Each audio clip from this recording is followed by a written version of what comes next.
So welcome back to East Asian International Management, EAM. This week we're talking about negotiations, which is a fun topic. Almost everybody is negotiating almost every day, and yet very few people understand how negotiation is designed or works. What are the components? What impacts it? We are in an East Asian focused class, and there are very big differences between the ways the Chinese negotiate and Americans negotiate. Similarly, there's very big differences between the way the Japanese conduct themselves over a natural day versus the Americans. For example, the Japanese use a lot of silence, paying respect to details, versus the Americans using a lot of very quick, fast, time is money, we need some sort of answer now type of attitude. That seriously impacts negotiation. Anybody understand how? Before we get into what the PPT is talking about, are you guys aware of how the Japanese tendency to operate on a daily basis impacts negotiations with people from Europe or with people from North America, specifically USA? Any ideas? Pia, can I? Yes. I would imagine, since they don't really like to speak up to their managers or anything, that they would have a hard time negotiating with countries like the US, who are very stubborn, I would say, in the way of, or the art of negotiation, maybe. So you're saying the US are stubborn. Can you provide a little bit more clarity there? What do you being stubborn impact negotiation, and how does the Japanese characteristic impact negotiation? What do you mean by that? I mean, for example, that I would imagine, I don't know, but I would imagine that the Japanese are more careful with their negotiations, so that would probably be hard for them to negotiate with a country like the US, who are more clear in speaking out. So they might be using other ways to say things rather than being very direct. Okay, so if you are negotiating with the Japanese, you have to pay attention a lot more, not just words, but to other things. For example, I'm from North America, I'm from Canada, and as you can see, I'm using my hands a lot and my face a lot. My eyes are getting bigger and smaller, my eyebrows are going up and down, I'm showing a lot of wrinkles in my face whenever I'm talking. That's a typical feature of North American communications. However, East Asia has generally been raised to have very good control. You're not supposed to show a lot of emotion. You're not supposed to show a lot of details. You're supposed to be in control of everything, including your facial expressions. So people don't even laugh with their mouth open. They don't show their teeth very often. Some people are taught that's rude, and they cover their mouth when they're laughing. So obviously in negotiations, you're not going to see a lot of people going like, oh, wow, like this in East Asia, right? Anything else? What about, who else is in the group? Jung Moon, I saw you jogging. Do you have any comments about how country characteristics impacts negotiations? Well, it's just my opinion from Japanese film industry. Okay.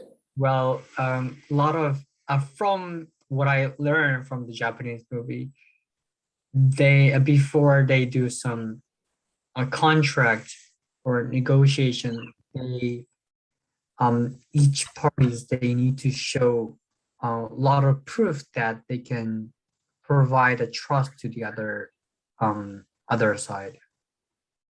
So Japanese generally like other party show the Japanese can. Okay, that would be interesting. Any ideas on how somebody can do that? Well, it's not Examples of mine is not based on real world, but from the movie, one side had to deliver something important to the other side so that they can prove what they need. Well, I cannot think of like any real example. Okay, I have shown a lot of slides here. We're not going to be going through all of the slides, but I encourage you to take a look at them. In addition to just these slides, there's also several other presentations. Here is another presentation talking about it, linked in our folders. Here is another presentation talking about negotiation. This is a file that is summarizing the Harvard negotiation project. A lot of this is in our slides today. We will talk a little bit about it. There's several different details. Let's get up to the beginning. So as we are going through, just a second, trying to find out how to show this. There we go. So this is just an example of big time negotiations. I'm not sure if you actually watched this. Have any of you seen negotiations really impact you or a lot of people? Yes, I would say when it comes to labor work, for example, or people who demonstrate for more money in big groups, those negotiations who influence a lot of people at once are very important. So union representatives, when they are negotiating, they actually have very significant power. They're very powerful. So yes, this is a video talking about the labor boards of an airline negotiating. And so if you've seen this, you know that this is the CEO of the Qantas airline, and he saw that the labor union was wanting a lot more details. They were asking for many things that he thought was not really fair, and they were threatening to close down the airline. They were saying they were going to make an impact with the airline. What would you be able to do? Ulugbeck, if you were the CEO and you saw everybody was ganging up on you, the union had a lot of power, what would you be able to do?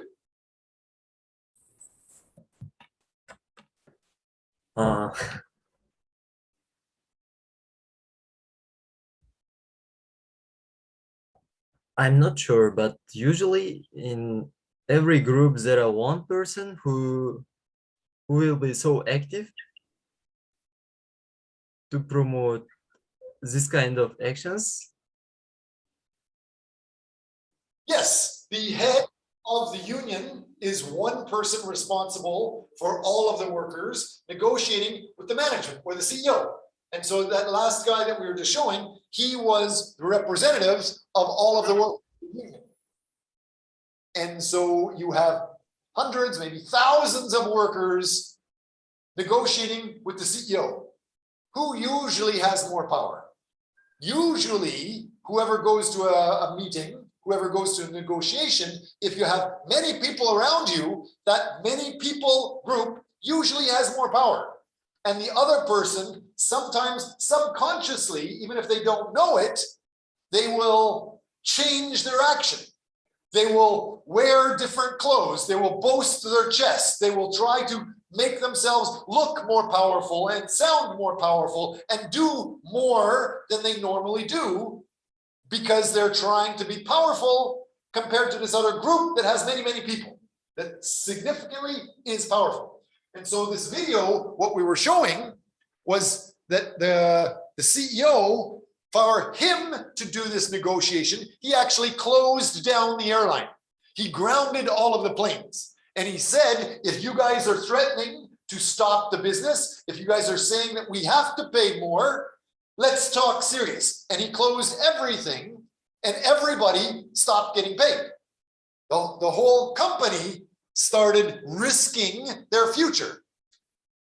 So if we listen to this just for a short time, you can hear some of the concepts. All flights, internal and domestic and international, have been cancelled. So sort yourselves out. Bye. With no notice, the Qantas boss had announced he'd had enough of intermittent strikes and was grounding his airline to make a point with the employees. We're always conservative in our approach, and for this reason, as a precautionary measure, we have decided to ground the Qantas international and domestic fleets immediately. I repeat, we are grounding the Qantas fleet now. For months, Qantas has been trying to introduce cost savings. In a competitive market, they've been losing business to other airlines. The airline, once lauded as the safest in the world, finding that was no longer enough. People don't choose an airline by its crash record anymore, or safety record anymore. 75% of people put price before safety. So, Jacob here, can you summarize what you've just heard? What is this video talking about?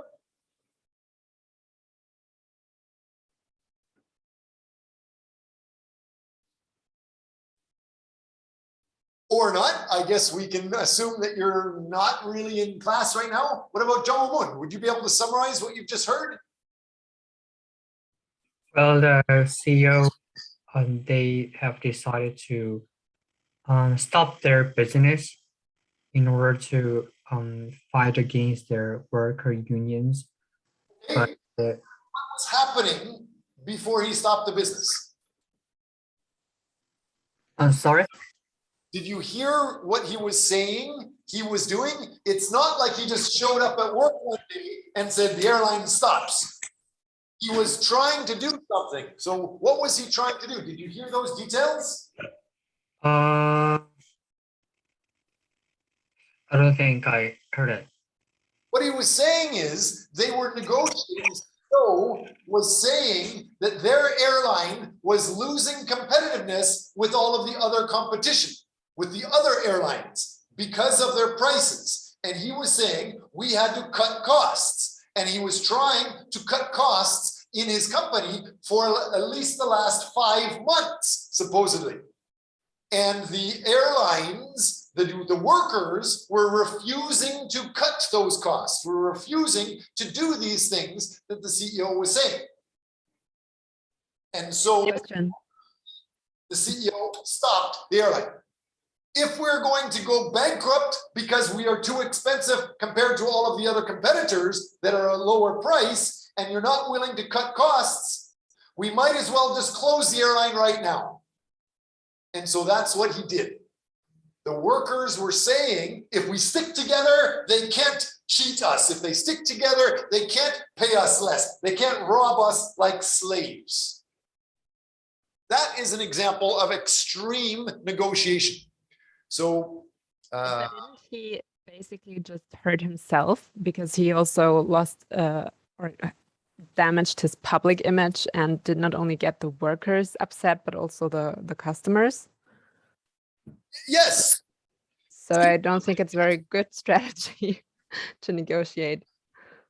but he was seeing that his costs for the airline was higher than all of the other competitors that were a lower cost. So the competitors were getting more and more successful. And he was actually seeing that his airline was slowly going out of business. He was losing his job anyway. He just saw farther down the road. He saw more into the future than the workers that demanded high pay. They demanded a limousine to drive them to work, for example. Crazy example, but that's a type of example.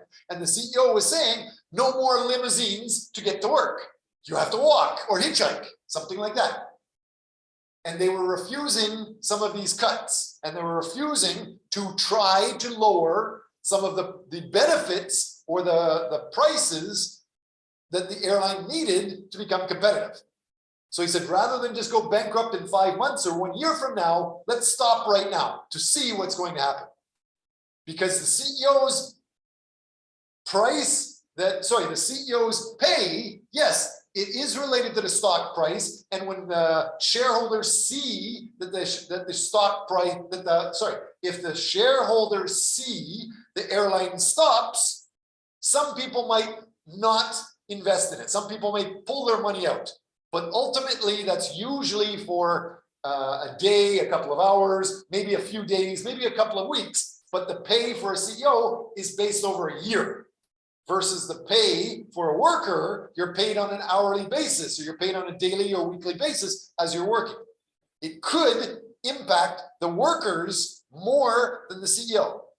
So it's just something to think of. You're right. There are many things to think of. Let's take a look at what some of these things are.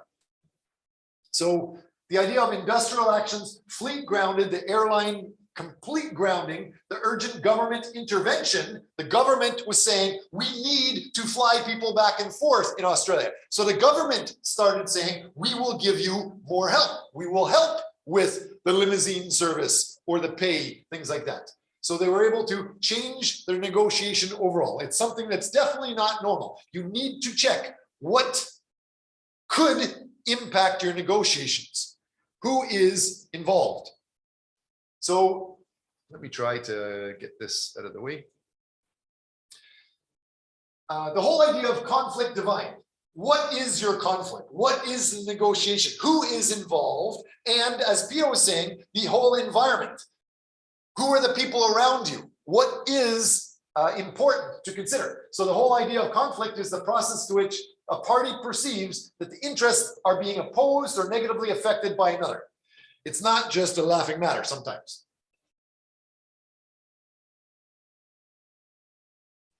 Is conflict good or bad? Do you guys know? Any ideas? Do you think conflict is good at work? Maybe sometimes because it can start change, but when it's always conflict, I don't think it would work or it would help the work environment. Okay, so in 2021, 2022, where we are today, one person is saying that conflict could be good because it creates change. And yes, a lot of people are saying change is usually very good. Some people are saying change is a requirement. We must always change, otherwise we will die. You must change everything except your family is one of the popular phrases the leader of Samsung used to say. But let's take a look at this. Before 1970, when I was born, historically, experts viewed conflict as bad. It's uneducated. It undermined relations, it wasted human energy, more job dissatisfaction, turnover, stress, less productivity. They were saying conflict was really bad. There was no benefit to it. But from the 1970s to 1990s, when I was growing up, the idea of conflict was that there was a belief the optimal level of conflict depends. It depends on the situation. So some level of conflict is good because conflict energizes debate, re-examines the assumptions, improves responsiveness to external environment, and it increases the team cohesion. So in some areas like this, conflict is very good. But of course, everything, almost everything with the extremes is bad. So more recently, the constructive conflict. The idea of dare to disagree was a research article. It's also a TED Talk. This is a little bit longer than the other one. We won't watch it too much, but it discusses several different things. How conflict can actually be good. So dare to disagree. The more you can disagree with somebody, the more you can see different views, see different values.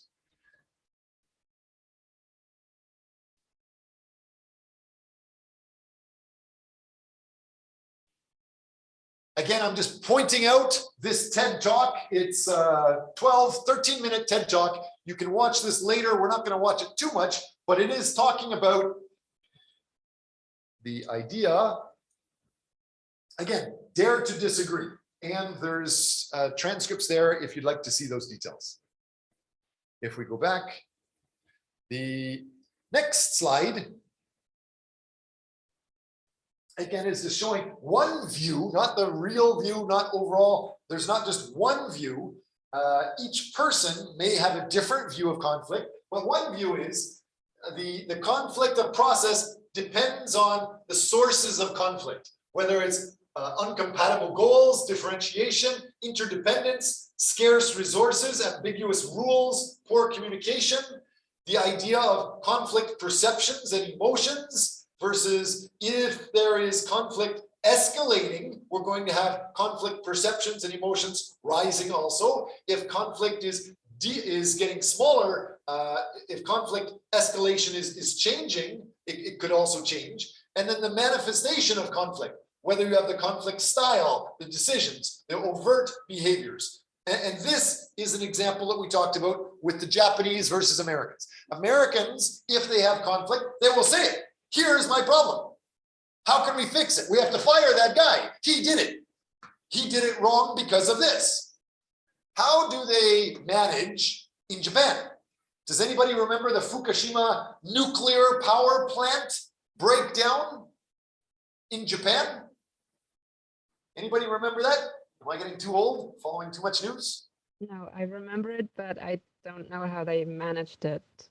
Okay, what was happening is at that time in the world, they were having a lot of people starting to talk about global warming. They were starting to say that we have to change how we create energy, and the coal and the nuclear power was very bad, harmful for people. And they were saying that we have to have more renewable energies. Water energy, they were saying, was one of the best. You can have electricity and power created from the ocean tides, and solar power, things like that were good. Well, surprisingly, at that same time, there was a tsunami. A giant wave came in, washed over parts of Japan, and they basically destroyed a nuclear power plant.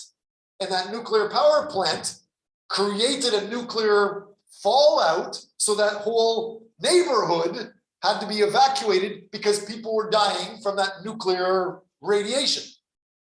And so in North America, if you check CNN, if you check BBC, the Western views, individual focused views, people were saying, what was the problem? Who made the problem? Who designed the nuclear power plant? Who's the person we should fire? Who's to blame? Was it the Minister of Environment, the Minister of Energy, or was it the engineers that actually created it?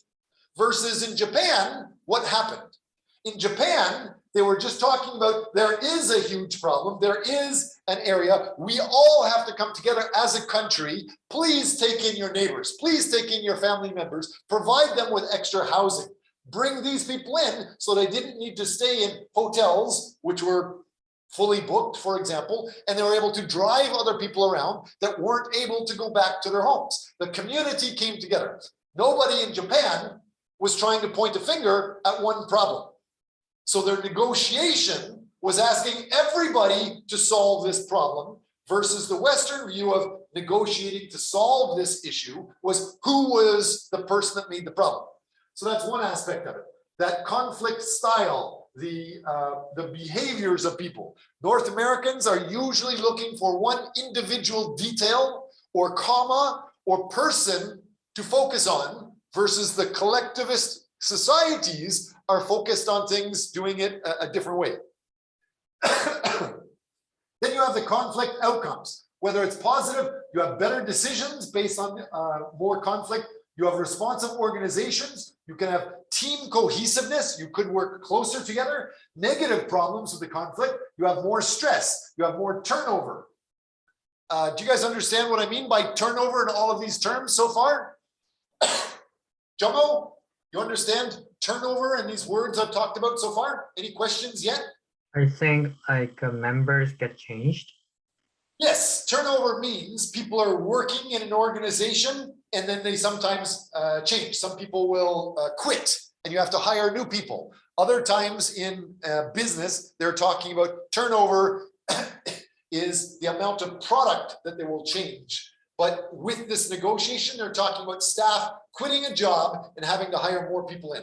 Related to that, we were talking about some of this in the past, the idea of when one person quits a job and a company has to hire a new person, some studies say it is 70% to 1.5 years pay is what the organization has to pay just to replace somebody. And so conflict with turnover, replacing staff, is a big deal. It also gets into politics. I don't like his policies. I don't like how he works. I'm not going to work with him anymore. The idea of lower performance and distorted information. There's lots of details in conflict. So there's the task versus relationship conflict. The idea of task conflict is due to disagreements about how a task should be done. There's relationship conflict. There's team satisfaction performance conflict. There's difficulties in separating task and relationship conflict. There's many different types of conflict and definitions of conflict. How can we proceed together? Interests versus rights-based frame of mind for negotiation. Interest, what we're talking about here, is the focus on the issue. Hard on the problem, soft on the person. Some interest is more talking about resolving differences through problem solving, not he has the problem, he solves it. Rather than just saying he is doing it, we have to find out what is that issue that is slowing us down. Not him, not her, not the boss, not this worker, but what is the actual issue and how can we solve it? That's the interest-based versus the rights-based and power-based frames focuses on the personal rights or the relative power. Low consideration for the other party. It resolves differences through threats and protecting rights. Then there's structural sources of conflicts. There's many types of conflicts. Incompatible goals. I want to do this. We have to do it this way. Versus the other person saying, I want to do this. We have to do it a different way. The idea of differentiation, interdependence. So there's lots of structural sources of conflicts too. As we get into this is talking about scarce resources, motivates competition for the resource, or ambiguous rules. A lot of people increasingly are working and interacting with other people, and they don't know what the rules are. Some people just assume everybody knows the rules, but a new person will not if they're new. And the more companies are working online, the more companies that are working with the gig economy, with online freelancers, you will have a new person coming into an organization. They don't know what's going on. They will have ambiguous rules. So create uncertainty, it threatens the goals. Without these rules, people rely on politics. I'm just going to support whatever the president says. I'm going to support whatever the vice president says because I like his style. I like his politics. And then we get into the communication problems. It's not just talking of me, I talk too much. That can impact your negotiation. Anybody know how talking too much hurts negotiations? Maybe if the other person doesn't feel like he's being heard, so you only want to present your side and don't care enough about the other side. Awesome. That's one part that's very, very important. And I want to make clear, I want you to talk more. Everybody in the group, please talk more. The more you talk and show you understand this, the farther we can go ahead to talk about details more closely relating to you. Otherwise, we have to stay with the basics. And what I mean by the basics, for example, with East Asian management, we're focused on China, Japan, Vietnam, Korea. Japan is a very big area.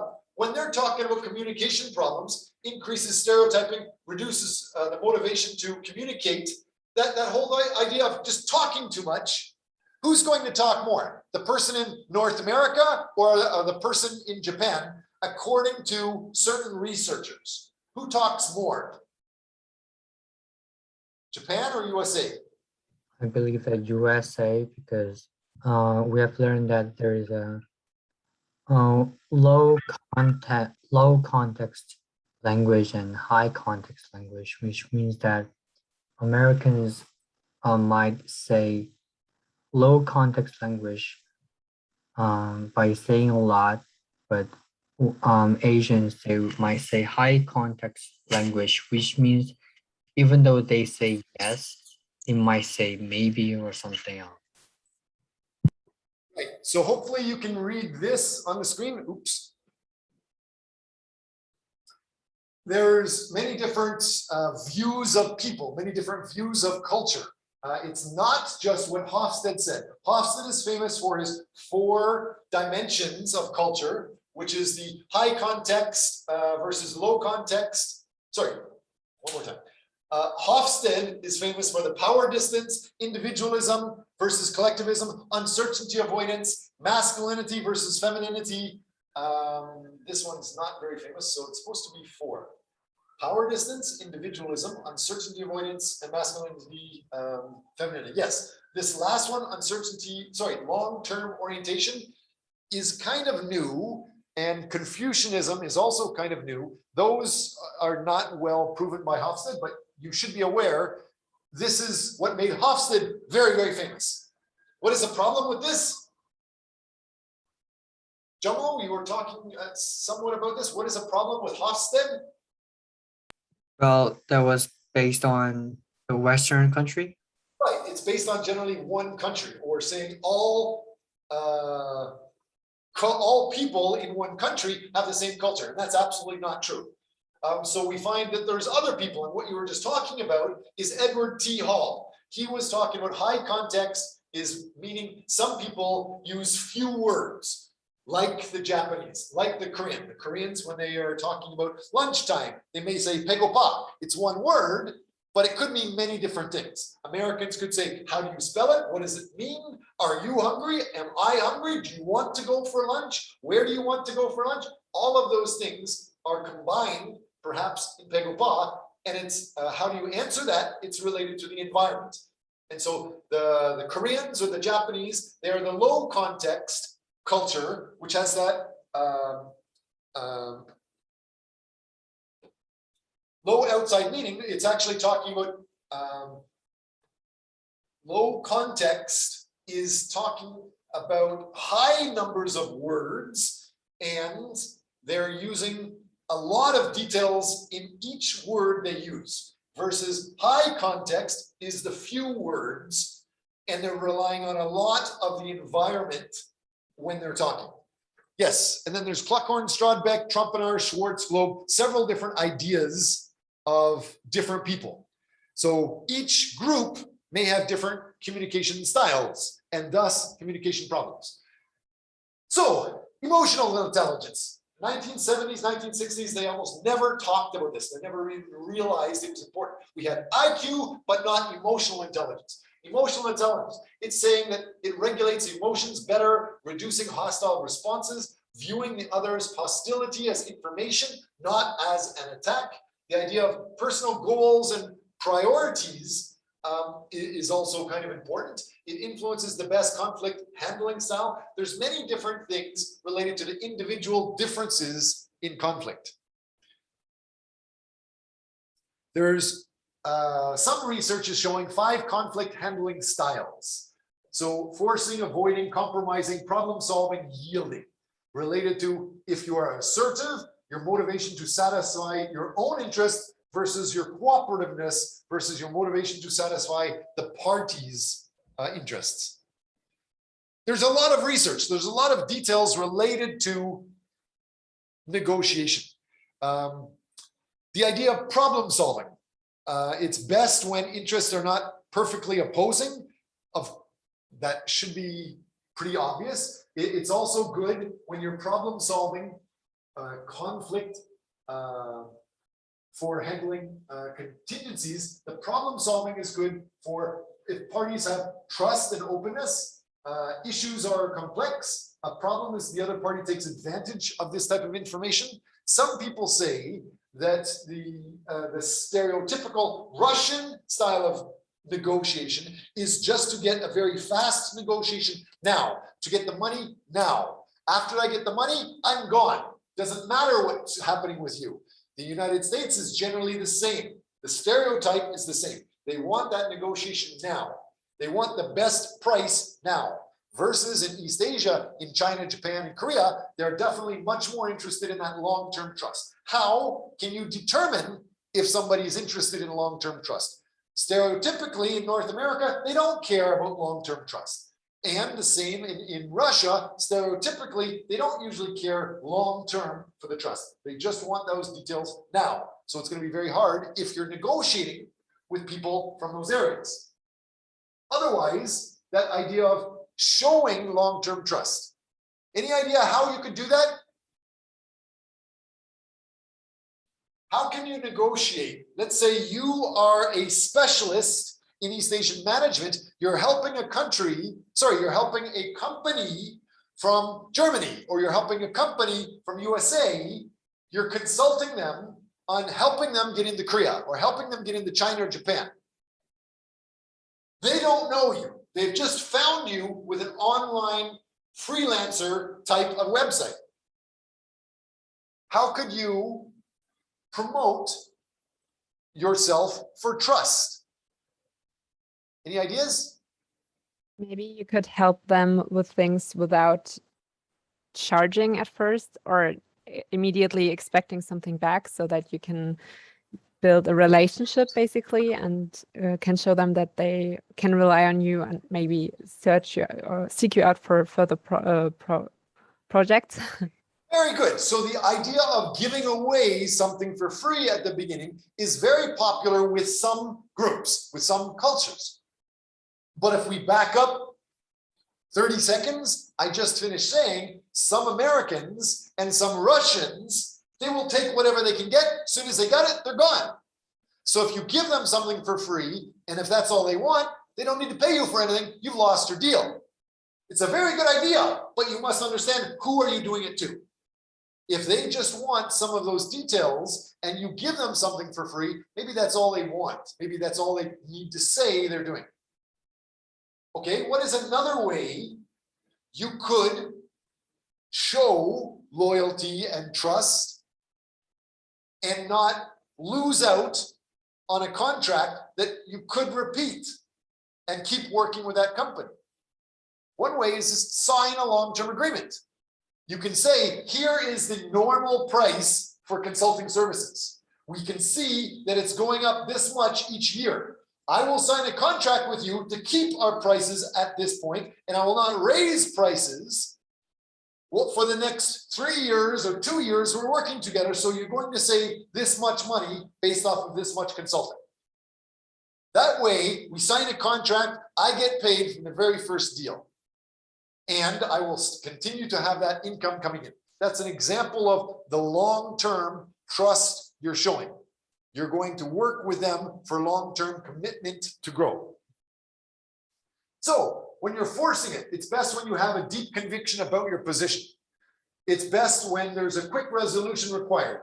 Other party would take advantage of cooperation. This kind of conflicts with what we were talking about before. If you give something away, that is good in many areas, but make sure you notice who you're negotiating with and what are their interests. If they're just interested in part of that answer and you give it away, you're out. And then problems, relationship conflict, long-term relations, etc. So, conflict handling contingencies. What are you going to be doing? Continuing with this. It's best when the conflict is emotionally charged, relationship based. Conflict resolution cost is higher than benefits. Problems, it doesn't resolve the conflict, the frustration. Yielding. When you're yielding to negotiations, it's best when the other party has much more power. It's good when the issue is much less important to you than it is to the other person.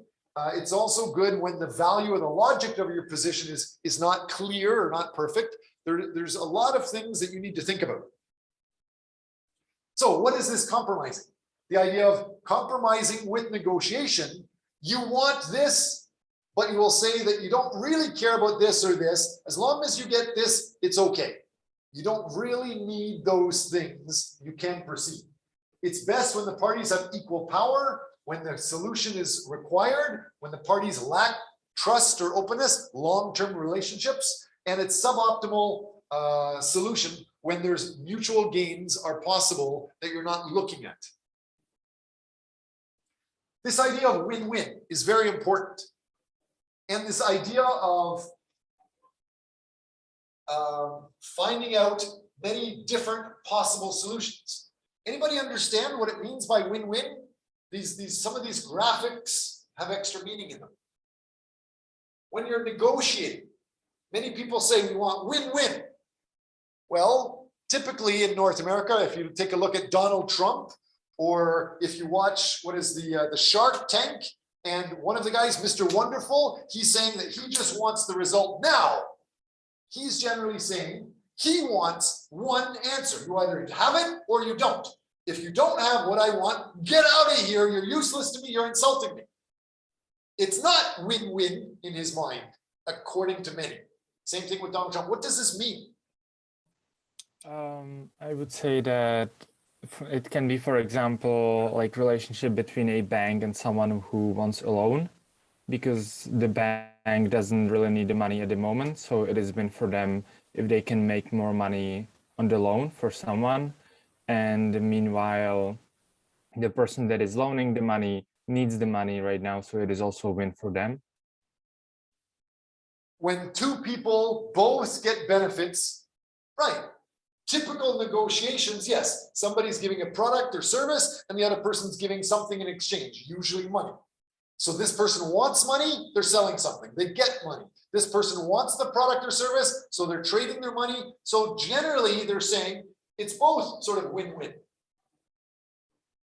The problem is some people are saying, I have to have exactly this, and if I don't have this, you don't get a deal.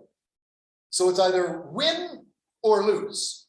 And the idea of that, when you start thinking there's many things in negotiation, not just the one thing. As soon as you identify the other side also has many possible things, not just that one thing alone. There's many possible things. Maybe you will not get that one thing you want, but you get 4 other things. Same thing with the other group. You could say that you're not winning with this, but you're winning because you're getting many other things. Make sure, regardless of who you're negotiating with, try to always think of how there are many things involved from you and many things involved with the other person. So when you're going to the negotiation, usually a lot of people are only looking at that one thing.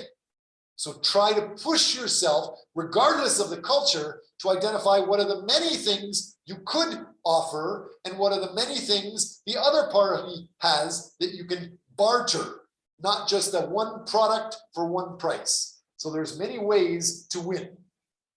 Start thinking of that. Same thing, that idea of when there's different solutions, there's many different solutions. If you only say you want one thing or nothing, your negotiation deteriorates very quickly. So the Dutch test for conflict handling by Shane and A, 2013. This idea of managing conflict handling, I mean, each statement is this self-assessment and indicates the statement reflects the way you tend to act in a conflict with someone else. How do you act? You need to complete each item honestly to get the best estimate of your preferred conflict handling style. What we're talking about is your style of doing things. Are we going to share and identify what is my style versus somebody else? That idea of the Dutch pay, in some sense, when you're going forward, 2 people are involved, not just one. So when each person gets involved in the conflict, each person gets involved in the negotiation, you should try to understand all parts of that other person, not just the one thing they want, but their emotional intelligence, their emotional style. What are they working with? The more you know about the other person, the better. So if we had more time, as a group, you're required to discuss the situations where you believe it is most appropriate to use each of the 5 conflict management styles just discussed. We don't have that much time, so I'm going to try to get into more details of what negotiations can involve. So resolving conflict with negotiations. Of course, just that whole idea of negotiations, there's many different words for it. There's mediation. Legally, negotiation isn't the big thing. You will have arbitration and mediation. Before you actually get in front of a judge, where it's the serious negotiation settlement of an issue, you have to go through arbitration or mediation, which means you have to get together with the other party or the enemy and explain details to somebody that's not as valuable as a judge, somebody that's just an expert in seeing many different aspects that you contribute and many different aspects of the other, and tries to get people to work together. Mediators help with mediation, which is usually a requirement of courts nowadays. Make sure you're aware of that. If you are getting into serious negotiations, you may want to have your contract stipulate before you go to court, which can be crazy expensive, you must have somebody that you agree is the mediator to review these details.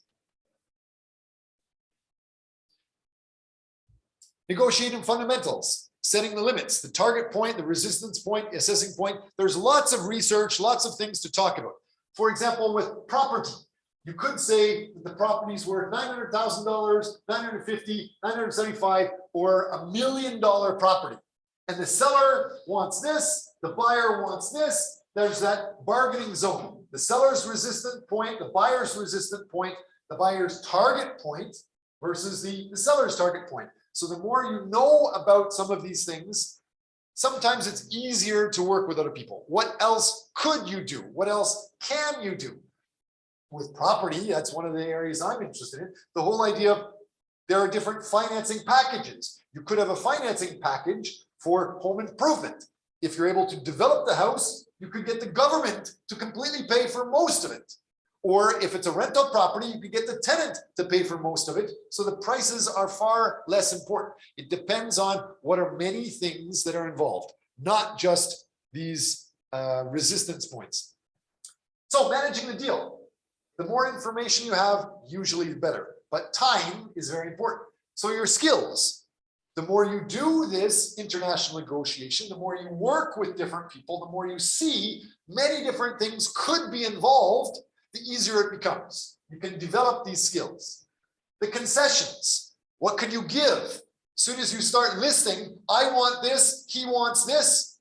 As soon as you start saying, well, we have these things, and he has these things, and then we have these things, and he has these things. The more you can list, the more you can say, okay, I will give up this. You can have this, but I still want something. So the other person has to give up something. So these concessions, they help. The strategies, the multi-issue proposals, the conceding on low value items, there's many different things, but generally it comes from seeing many different options and your experience. Managing the information. There's a small number of strong arguments, they're saying. Understanding the other negotiators' needs, investigate the approach to the negotiation. So make sure you understand, especially when you're dealing in Korea or in Japan or in China, where they have that high context, which means their culture is not using a lot of words. You don't know really what they want. You don't know what is the information. You don't know the needs if they only say a few words, especially if you're coming from Germany or Europe or North America, where you usually use a lot of words. So how do you manage the process? There's many different tactics. Delaying or stalling the negotiation, setting deadlines. Why? Why would a deadline change things? How does that change the process of a negotiation? Because we have something to aim for, and it puts us like under some kind of pressure, so we will try to figure it out quicker. Right.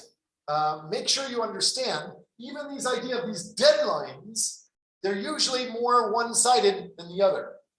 So when you say there's a deadline, for example, to buying a house, if you say that the seller wants an answer within 48 hours. And if you put that 48-hour limit there, that means there's a deadline. You have to meet that price or give up the price. At the beginning of the 48 hours, you're kind of relaxed. As soon as it gets closer to the final 48 hour, you're at the 40, 45, 46, 47 hour. You want to make a decision quickly, unless you have more information, unless you know there's nobody else talking to them. Nobody else even knows it's for sale yet. So if we don't meet this in my 48 hours, screw it, I don't care. Let's make another 48 hours. So that idea of setting deadlines, it is important. It will push the other party to come to an agreement faster, provided they care about that deadline. So again, it comes back to the information. A lot of people, they will see there's a 48-hour deadline, we have to do it, or we have to hand in our report before week 14. Why should you care about that? A lot of students, they will only start doing the project and hand it in on the, they'll start the project on the 13th week and try to submit it on the 14th week, but they forget if they have 100 other people trying to do it, they won't have time. And if they don't reserve their time, they won't be able to get any marks. How many of you have reserved the time to present your project now? How many of you have started to show other people your projects now? So you already get information, you already get some benefit, you already get some points, even before we get to week 14. So make sure that you're aware of those deadlines and how to manage them. The idea of the risk, negotiating, turning into an escalating style of attack or a fight. Some people will fight as it gets closer to the deadline. Make sure you understand those details. A lot of international negotiation, you will have one person staying in Seoul, Korea, for example, and somebody from New York that will fly in, take a plane, usually for business, it's business class plane, very expensive, stay at a hotel, usually the hotel is expensive, and every day they stay, it becomes a lot more expensive. So they want to resolve this negotiation very quickly. Those deadlines are very important, more so, some people say, with international negotiation than with the home small town negotiation. The more you know, the better the details you have. So sometimes you might get into people name calling. Oh, you stupid SOB. How can you do that? We just talked about this. You know, make sure you understand that some countries will have personal attacks and emotional details on purpose. Does anybody know of examples?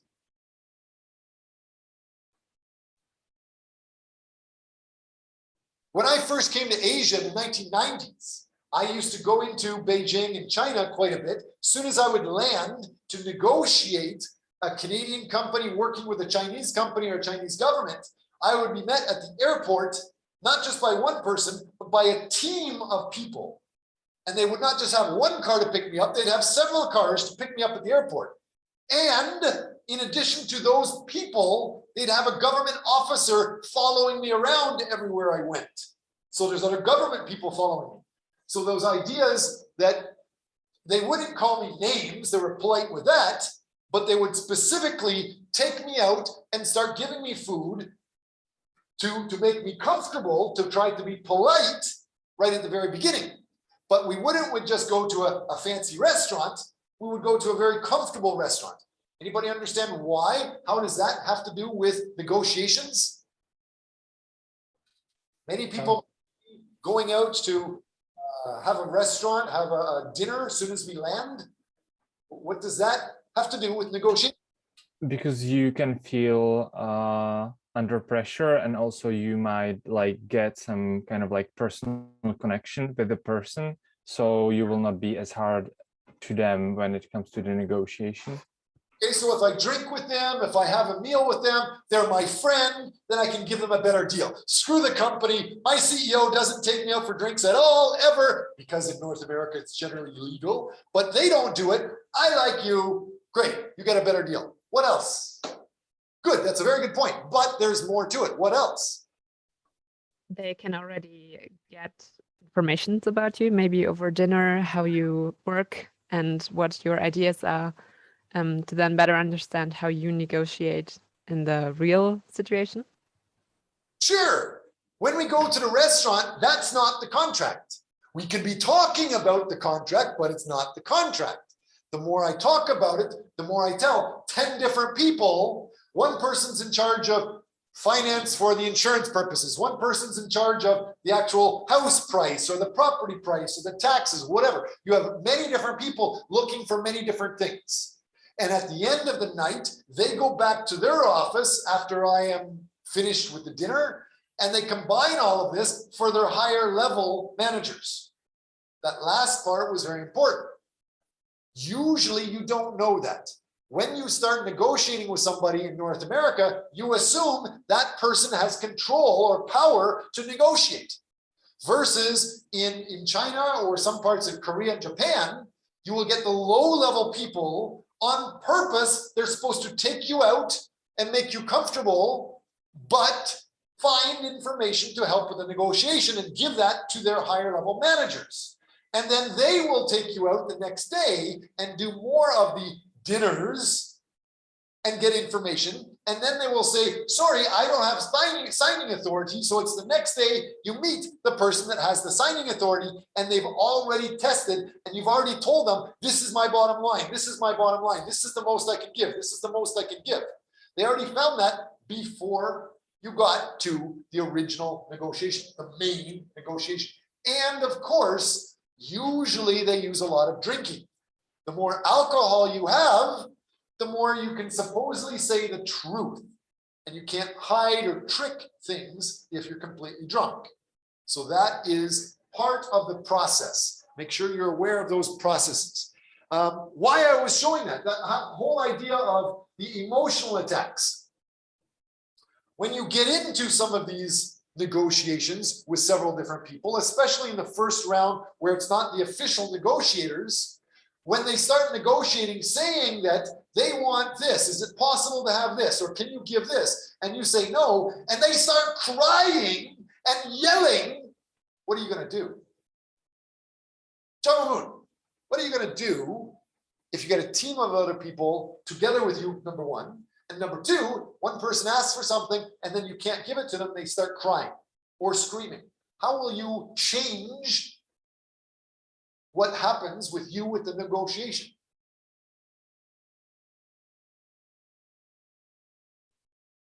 Let me get clear about the situations.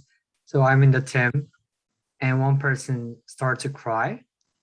You flew from New York to Beijing and you'll have 10 people meet you, you go to a restaurant, start drinking, you start getting a little bit drunk, you're having a good time, and you get more into the negotiation, and one person asks, can I have, I don't know, a bicycle with the negotiation, and you say, no, I'm just selling a house for a company, you can't have that, and they start crying. How are you going to change your style? That's the ultimate question. But the first question is, there's 10 people there, and you just flew in by yourself. How will many people change you? That's the first question. The second question is, if one person starts crying or screaming, how is that going to change you when you're negotiating? Well, I'm not sure about the first question, how to answer that.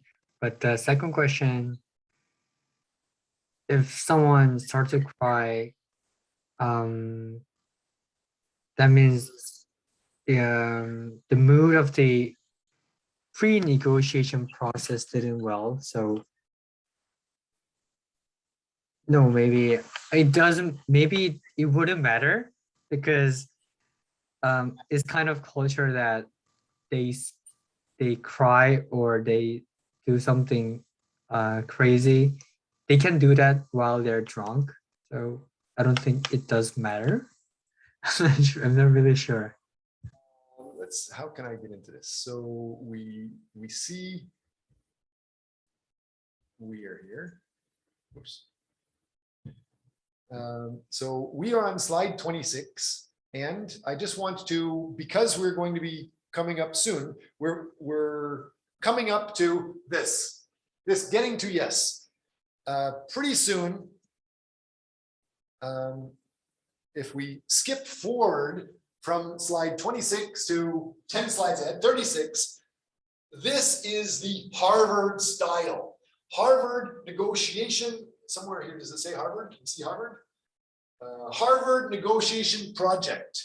They're calling it the Harvard style. They're saying how to negotiate, how to get to yes. Again, even the sentence, even the title is individual focused, not really group focused. And they are saying that Chinese are bad at negotiation. They don't have much education with negotiation. So they yell, they scream, they get drunk, they cry. You may have to just give up. You can't get what you want. That's what Harvard is actually saying, in my understanding. So are you saying the same thing? If somebody starts crying, that's bad and uneducated? Remember, two people walking down the street, one person starts crying. What's the other person going to do? Usually they will say, oh, that's okay. Or, oh, how can I help? You get a back scratch, you get a back massage. Maybe I give you a coffee, I give you a nice tea or a candy. Isn't that normal? No matter what this guy really feels, if they start crying, they get more. Have you ever seen anything else? Usually, when somebody starts crying, they get better treatment. And that's something that people have known for many, many years. So why not use it in negotiating million-dollar projects or multi-million-dollar projects? Harvard says that's bad. They don't know how to do it. Versus in China, they do it on purpose. They get you drunk on purpose. They take you and they have one person, maybe a lower level person, cry on purpose versus something that might not seem very important. But if you give in and say, okay, you can have it, the next day they know they can have it. And that person, maybe it was the janitor that was just put into that negotiation setting just to check. Use your emotions and check. So be aware, sometimes personal attacks or emotions can have value. I'm not saying to lie. I'm not saying to cry. I'm just telling you the reality of the game of life, the reality of the game of negotiation. Some people use it to impact their negotiation skills. Does that make sense? Negotiation can be seriously changed depending on what is the emotion or the environment. And the more people that are there, the more you will feel different. If you feel all alone, you will probably try to be more agreeable. Or you will be the opposite and you will try to be very powerful and very strong. You will buy things for them or you will treat them better. You will not act the same way as if it is one-on-one. So be aware of that. The number of people changes the negotiation. The environment, including the emotion, changes the environment, changes the negotiation. So before I get on to a lot of this, I wanted to just define this. BATNA is one of the biggest, the best things I think that came out of the Harvard negotiation project. This idea of best alternative to a negotiated agreement. BATNA, best alternative to a negotiated agreement. Make sure you understand. Many people just want one thing in the negotiation or the purchase or the transaction, and they expect the other person to give one thing. That it's foolish. Everybody has the whole world around you. There's hundreds of things that could be related. And so you should be thinking of what are the hundreds of things that the other party has. Generally, those one thing versus one thing are the hardest things. But if you can get these many other things, you may have a better deal. You just usually don't think of them until you realize it. So start thinking of many alternatives before you start. So this term essentially describes the need to conceive and create developing backup plans when all else fails. Invariably, not even our best intentions to find agreement will necessarily come to be or come to fruit. Their methodology opposes the fixed pie mentality, which still predominates much of our negotiation culture. The problem, as seen at a glance, reveals how we too often become embroiled in the unnecessary and embittered tussle over some old problems and positions. Many deals have collapsed because the participants could not see the forest from the trees. They don't see the big picture. They just see, I want this, I should have had this. I have fallen and lost millions of dollars because of some things like this.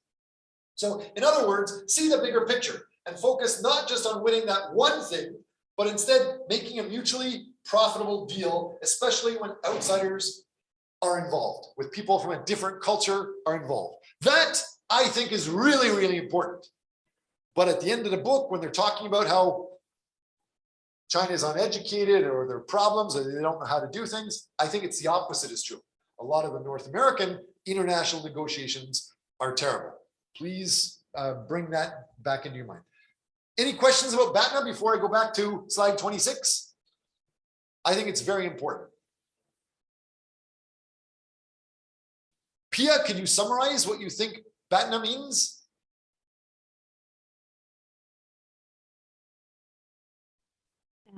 Yeah, it means to, well, basically create a backup plan for your negotiation, to be prepared for all kind of events. Good. Make sure you're not just focused on one thing. The more you can think about, the better. So that's what I think is very important with managing the process. So beyond the deal, same thing. Look beyond the deal. Don't just think of now. A lot of people in North America are just focused on now. Same thing, some stereotypical Americans are focused on just now, the deal now.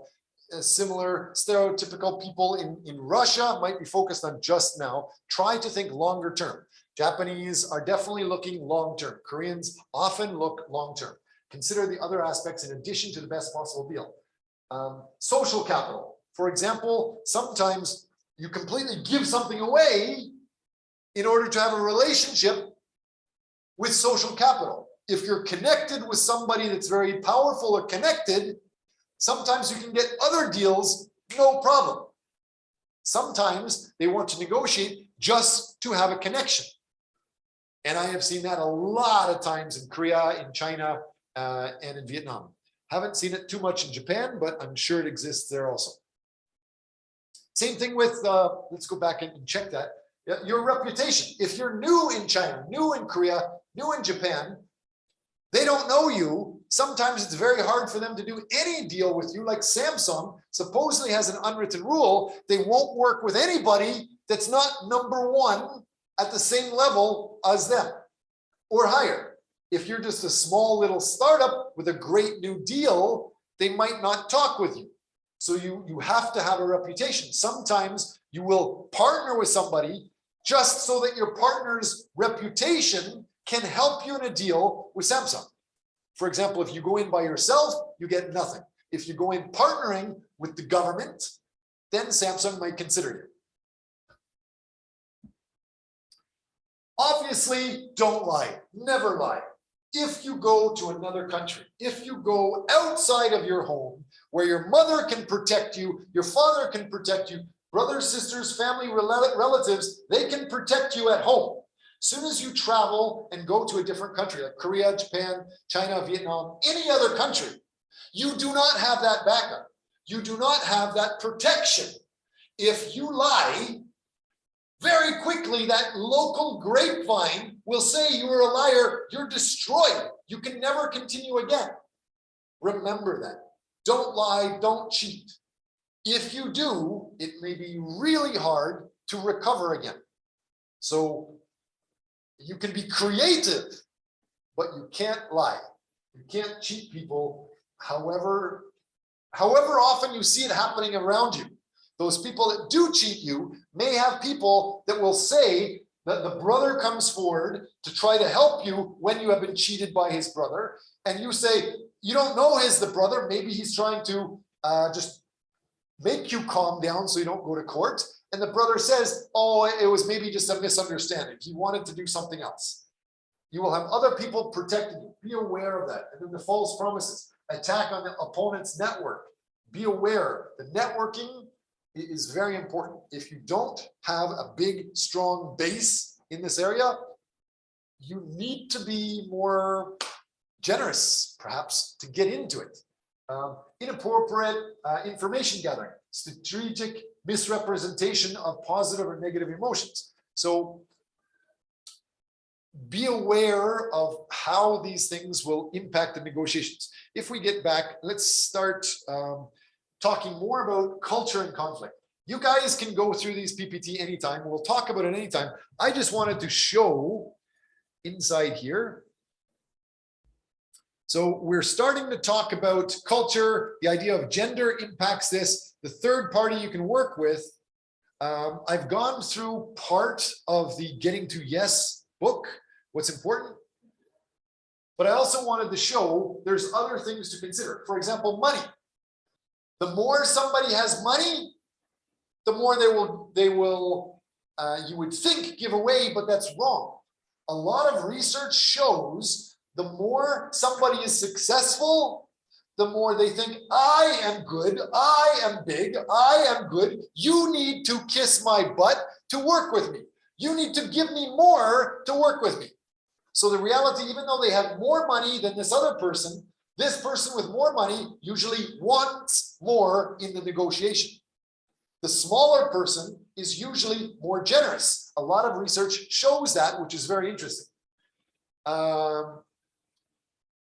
Then there's the deal focused, the idea that we get into cultures, usually in Asia, the boss is very big. They have the negotiation ability to sign contracts. Nobody else does, although they are getting information and they will meet you. Versus in North America, sometimes anybody can sign the contract as long as they have the written authorization. Sometimes you will have a lot of people in East Asia talking around, and you will think in circles about unrelated details. But when you look at it with the best researchers and the best negotiators, they're talking about something here that can help their negotiation. They're talking about something here that can help with the negotiation. So they're generally better with the negotiation here than here that just goes through for the one special deal. There's lots of things, including other countries. Start looking through this. How Japan negotiates, how China negotiates, how other countries negotiate. And also, there's many other presentations about negotiation. Please take a look at this. So our class time is up. Any questions about this?